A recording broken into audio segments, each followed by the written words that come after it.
It is started? Okay. Cool. Hi, everyone. Who is a software developer? Who merged into a YAML developer by now? Which is something I kind of see every now and then, that people might write more YAML than code.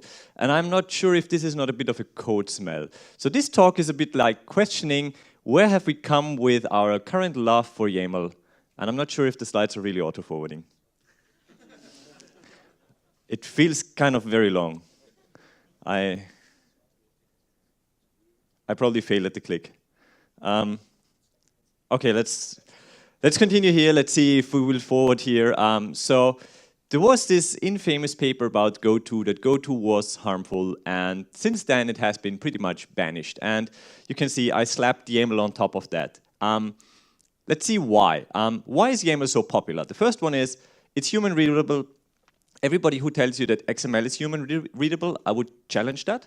And JSON just doesn't have comments, and we want comments.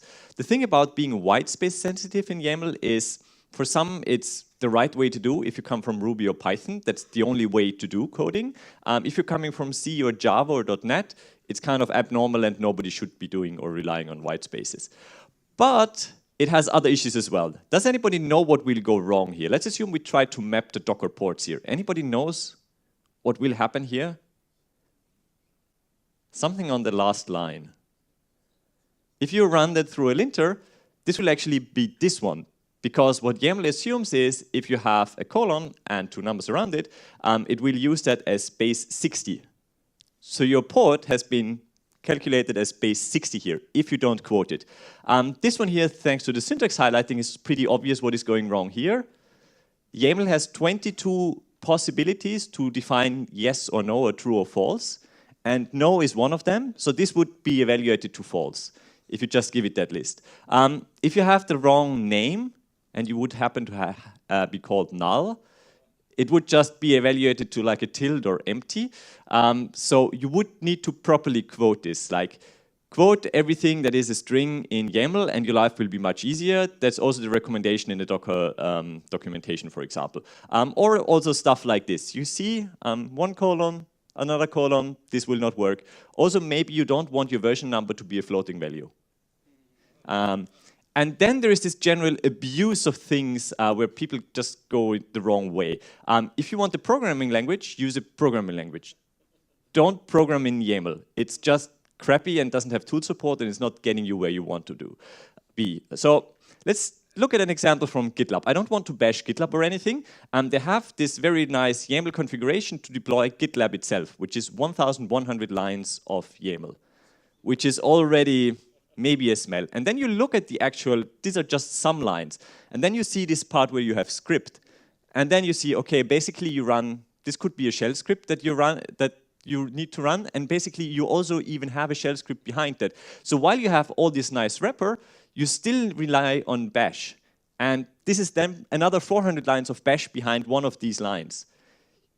Maybe this is not the right way to kind of like structure bash together with YAML and then just try to make it run, because it will just be kind of painful.